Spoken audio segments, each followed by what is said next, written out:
Hi everyone, this is Dr. Neelima, Asian ENT Begumpe. So, ఇవాళ మనం ear drum లేదా tympanic మెంబ్రెయిన్లో whole perforation ఉన్నప్పుడు ఎటువంటి జాగ్రత్తలు తీసుకోవాలి అన్నది తెలుసుకుందాం. సో హోల్ ఉన్నప్పుడు ఏమవుతుందంటే our middle ear is exposed to external conditions అనమాట. సో అలాంటప్పుడు వీ షుడ్ అవాయిడ్ స్విమ్మింగ్ అన్నది అవాయిడ్ చేయాలి, ఎందుకంటే ఆ వాటర్ లోపలికి వెళ్ళడం వల్ల ఇన్ఫెక్షన్స్ రావచ్చు.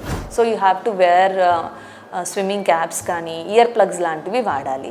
నెక్స్ట్ ఎప్పుడైనా కొంచెం వాటర్ పోయినట్టు అనిపిస్తే you just tilt your head to that side, ఆ వాటర్ ఏదన్నా పోయింది బయటికి వచ్చేలాగా ఆ జాగ్రత్త ఒకటి తీసుకోవడం. ఇంకొకటి ఇయర్ బడ్స్ కానీ స్వాబ్స్ కానీ ఇట్లాంటివి పెట్టి చెవు వాళ్ళంతటి వాళ్ళు క్లీన్ చేయడం లాంటివి వాటిని ట్రై చేయకూడదు. ఏమన్నా లోపల ఉండిపోయింది వ్యాక్స్ కానీ లేదా డిశ్చార్జ్ లాంటిది వస్తుందా అని అంటే ఎప్పుడు ప్రొఫెషనల్ హెల్ప్ డాక్టర్ దగ్గరికి వెళ్ళి క్లీన్ చేయించుకోవడమే బెటర్. తర్వాత ఫింగర్ నెయిల్స్ పెట్టి కీస్ పెట్టి చెవి లోపల తిప్పడం అట్లాంటివన్నీ చేయకూడదు.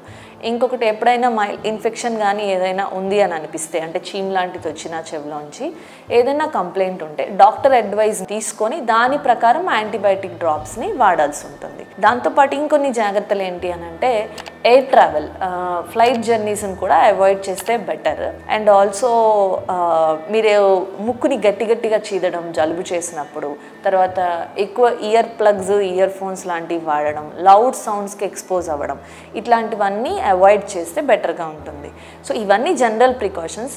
బట్ ఎప్పుడైనా కానీ మనకి ఈ ప్రికాషన్స్ పాటించిన తర్వాత కూడా ఫీవర్ వస్తుంది, చెవులోంచి చీము ప్రొఫ్యూజ్గా ఎక్కువ కారుతుంది, లేదా దాంతోపాటు చెవులో ఏమన్నా సౌండ్ వచ్చినట్టు ఉండడం, కళ్ళు తిరగడం కానీ ఇలాంటి ఏవైనా ఎఫెక్ట్స్ కనుక కనిపిస్తే ఇమీడియట్గా మెడికల్ అడ్వైస్ తీసుకోవడం మంచిది.